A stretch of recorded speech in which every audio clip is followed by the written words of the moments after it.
ये एग्जाम्पल करते हैं। दो वेट्स ऐसे दिए हुए है ना, रेस्ट पे है इस सरफेस पे, और क्या पूछा है, M2 पे नॉर्मल फोर्स क्या क्या एक्ट कर रहा है। ठीक है, तो ये M1 और M2 के बीच में थोड़ा डिस्टेंस बना करके एक डायग्राम बना देते हैं ताकि उसको बनाना इजी हो जाए। तो ये थोड़ा दूर दूर बना दिया। अब देखें M1 पे जो नॉर्मल फोर्स एक्ट कर रहा है, M2 से आ रहा है, ठीक है, उसको हम डिपिक्ट करते हैं नॉर्मल फोर्स ऑन 1/2।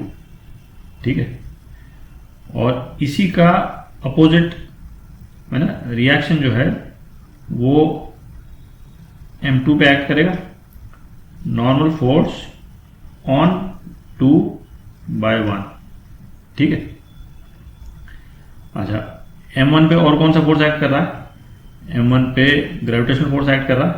ठीक है, M1 पे ग्रेविटेशनल फोर्स एक्ट किया और ये फोर्स क्या हो गया, M1G हो गया। ठीक है, अच्छा अब M2 पे और कौन से फोर्स एक्ट कर रहे हैं, एक तो ग्रेविटेशनल फोर्स एक्ट कर रहा है, ठीक है, M2G है कि नहीं, और इस सरफेस के कारण, सरफेस को मैं 3 बोल देता हूं, ठीक है, थर्ड बॉडी एक तरह से, जो नॉर्मल फोर्स एक्ट कर रहा है M2 पे वो ऊपर की तरफ एक्ट कर रहा है। इसको कहाँ बनाऊंगा, यहाँ बना दूँ, चलिए इधर बना देते हैं ऐसे। ठीक है, और ये फोर्स क्या हो गया, ये फोर्स हो गया normal force on 2 due to 3। ठीक है, ये सरफेस 3 है तो normal force on 2 due to 3। अच्छा, इसमें एक डिस्टिंक्शन जो है वो आप ध्यान दें कि M2 पे M1G नहीं एक्ट कर रहा। ठीक है, M2 पे जो फोर्स एक्ट कर रहा है वो एक्ट कर रहा है नॉर्मल फोर्स ऑन 2/1। ठीक है, ये अलग बात है, इस एग्जाम्पल के लिए ये N21 M1G के बराबर ही हो जाएगा। ठीक है, पर जैसे जो सेकंड पार्ट ऑफ क्वेश्चन करेंगे इसको ऊपर की तरफ एक्सेलरेट कर देंगे तो ये M1G के बराबर नहीं होगा, ये कुछ और ही हो जाएगा। ठीक है, तो जब हम M2 को हम कंसिडर करते हैं तो इसके ऊपर जो नॉर्मल फोर्स है वो M1G नहीं है कि नहीं, ये जो एक्शन रिएक्शन पेयर है N12 और N21 का है ना, तो उसका जो M2 पे लगने वाला जो पोर्शन है, यदि इसको हम एक्शन बोलते हैं तो जो M1 का रिएक्शन है वो एक्ट कर रहा है। तो इसको थोड़ा सा है ना ध्यान में रखें। अच्छा, अब क्या दोनों बॉडी रेस्ट पे हैं, ठीक है, तो दोनों बॉडी रेस्ट पे हैं तो एक्सेलरेशन नहीं है, तो M1 का एक्सेलरेशन 0 है, तो 0 है तो इसका मतलब N12 जो है वो M1G के बराबर होगा। ठीक है, तो N12 कितना हो गया, ये 2 किलो है तो 2 × 10 20 न्यूटन हो गया। ठीक है, अच्छा अब N12 का जो रिएक्शन पेयर है वो N21 है, तो N21 कितना हो गया, वो भी 20 न्यूटन हो गया। अभी वो मैं प्लस माइनस वगैरह नहीं कर रहा हूँ क्योंकि बहुत सिंपल सा एग्जांपल है, तो इसमें ना आप देख लें, मैग्नीट्यूड केवल लिख रहा हूँ मैं। ठीक है, हालांकि ये सारे vectors, all forces are vectors, तो वेक्टर फॉर्म में उसको आप लिख सकते हैं, बट है कि नहीं, मैं मैग्नीट्यूड्स लिख रहा हूँ केवल, क्योंकि डायरेक्शन वगैरह तो आपको दिख ही रहा है इसमें। अच्छा, अब यदि हम M2 बॉडी लेते हैं, M2 बॉडी भी रेस्ट पे है। ठीक है, तो रेस्ट पे है तो इसके नीचे के डायरेक्शन में कौन कौन से फोर्स हो गए, N21 प्लस M2G, तो ये किसके बराबर होना चाहिए, ये normal force on 2/3 surface N23 के बराबर होना चाहिए। ठीक है, तो N23 कितना हो गया, N23 हो गया M2G मतलब N21 जो कि 20 न्यूटन है प्लस M2G मतलब 5 × 10 कितना हो गया, 70 न्यूटन हो गया। ठीक है, तो ये तो हो गया फोर्स का एनालिसिस, जब मतलब नॉर्मल फोर्स का एनालिसिस जब M1 और M2 रेस्ट पर है। अब अपन इसका सेकंड पार्ट करते हैं कि ये सरफेस जो है ऊपर की तरफ एक्सेलरेट कर रहा है, ऊपर की तरफ एक्सेलरेट कर रहा है 2 मीटर पर सेकंड स्क्वायर से। तो इसका मतलब m1 ऊपर एक्सेलरेट कर रहा है 2 मीटर पर सेकंड स्क्वायर से, और m2 भी ऊपर एक्सेलरेट कर रहा है 2 मीटर पर सेकंड स्क्वायर से। दोनों को मैंने अलग अलग क्यों लिखा? क्योंकि बेसिकली m1 का जब एनालिसिस करेंगे तो हमको केवल m1 से मतलब है ना, हमको m2 से कोई मतलब नहीं। m1 के जो फोर्सेस हैं, है ना, यही है, मतलब जो फ्री बॉडी डायग्राम का एसेंस यही है कि आप वो बॉडी लें और बॉडी पे जितने फोर्सेस हैं उनको आप अलग से लिख लें, तो उसके बाद में वो फोर्स कहाँ से आ रहे हैं नहीं आ रहे हैं उससे आपको कोई मतलब नहीं। तो जब हम m1 का एनालिसिस करेंगे तो एक तरह से आप समझें कि हमने एक यहाँ पे ये, ठीक है, ये हमने ये लाइन खींची, ठीक है, और हम बस ये फोर्सेस को देख करके हम m1 का एनालिसिस कर लेंगे।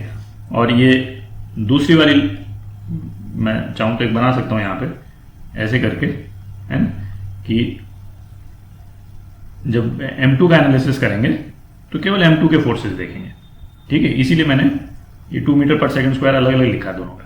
तो करते हैं इसको। तो अब m1 को देखते हैं। m1 ऊपर की तरफ एक्सेलरेट कर रहा है, ठीक है। तो इसमें m1 पे जो ऊपर की तरफ जो फोर्स है ना, नेट फोर्स ऊपर की तरफ m1 पे क्या लग रहा है, N12, ये ऊपर की तरफ है, माइनस m1g, ठीक है। और m1 एक्सेलरेट कर रहा है, ये कितने के बराबर होना चाहिए, m1 a के बराबर होना चाहिए, ठीक है। तो N12 कितना हो गया, m1g प्लस a, ठीक है। तो ये हो गया 2 × 12, 24 न्यूटन हो गया, ठीक है। N12 24 न्यूटन हो गया। और पिछली बार में अपने पास में कितना आया था, 20 न्यूटन आया था। अब इसका जो रिएक्शन पेयर है N21, है ना, इसका मतलब क्या निकला कि N21 भी कितना हो गया, N21 जो है वो 24 न्यूटन हो गया, ठीक है। अब जो इस पे जो ये लग रहा है नॉर्मल फोर्स, ये m1g के बराबर नहीं लग रहा है, ये है ना नॉर्मल फोर्स, जिस N12 का जो रिएक्शन पेयर है वो लग रहा है, ठीक है। तो ये डिस्टिंक्शन है ना क्लियर रहना चाहिए। तो अब m2 को लेते हैं। m2 का ऊपर के डायरेक्शन में नेट फोर्स क्या है, ऊपर के डायरेक्शन में नेट फोर्स क्या हुआ, N23 माइनस, है ना, ये तो ऊपर के डायरेक्शन है, और नीचे के डायरेक्शन में हो गया m2g प्लस N21, और ये किसके बराबर होना चाहिए, m2a के बराबर होना चाहिए, ठीक है। तो N23 कितना हो गया, N23 हो गया m2a, मतलब 5 × 2 प्लस ये m2g 50 प्लस ये 24, ठीक है। तो कितना हो गया N23, यहाँ लिख दूँ, N23 जो है वो हमारा 84 न्यूटन हो गया, ठीक है। अच्छा, ये एग्जाम्पल, चलिए ये तो आंसर अपना आ गया है ना। ये एग्जाम्पल ख़त्म करने के पहले ग्रेविटी और जो नॉर्मल फोर्स का जो एक्शन रिएक्शन पेयर है ना, उसमें थोड़ी सी क्लैरिटी लेते हैं, ठीक है। मैं अलग से बनाता हूँ और उसको 1 मिनट डिस्कस कर लेंगे, फिर उसके बाद में नॉर्मल फोर्स के एग्जाम्पल्स खत्म हो जाएंगे अपने। अच्छा, इसको थोड़ा सा ना ध्यान दीजिएगा ज़रा, ये मैंने m2 अलग से बना दिया। अच्छा, इसमें क्या है, जैसे एक परसेप्शन रहता है कि यदि m2 पे यदि हम फोर्स ये करें, है ना, एनालाइज जो भी अपन ने किया, तो एक तो ग्रेविटेशनल फोर्स mg, ठीक है, और एक नॉर्मल फोर्स इस पे लग रहा है और ये रेस्ट पे है, तो mg जो है, नॉर्मल फोर्स जो है वो mg के बराबर होता है, ठीक है। m2g कर देते हैं इसको। तो है ना, ये तो ऐसा एक परसेप्शन लगता है, और है ना कंफ्यूजन भी रहता है कि mg और नॉर्मल फोर्स अपोजिट डायरेक्शन में है, बराबर हैं, तो ये एक्शन रिएक्शन पेयर हो गया, है ना। ये गलत है ना, ये mg और ये normal force action reaction pair नहीं है। अच्छा, क्यों नहीं है एक्शन रिएक्शन पेयर? क्योंकि एक तो ये है कि ये सेम बॉडी पे एक्ट कर रहे हैं। एक्शन रिएक्शन पेयर कोई सेम बॉडी पे एक्ट नहीं करता, है ना, अलग अलग बॉडी पे एक्ट करता है, ठीक है। तो अब ये हो गया कि इस ग्रेविटेशनल फोर्स का यदि ये एक्शन है तो रिएक्शन पेयर किधर है, और ये नॉर्मल फोर्स है तो इसका रिएक्शन पेयर किधर है, ठीक है। तो इसको जरा एक बार अच्छे से अपन देख लें। मैंने फिर से बॉडी बना दी, सरफेस से दूर बना दिया। सरफेस से दूर बनाने से जो है वो फोर्स का एनालिसिस थोड़ा सा है ना क्लैरिटी आ जाती है। तो पहला तो देखते हैं कि जो ग्रेविटेशनल फोर्स है, ये बॉडी नीचे पुल हो रही है M2G से, है ना। तो इसको पुल कौन कर रहा है? इसको पुल कर रहा है, इसको अर्थ पुल कर रही है।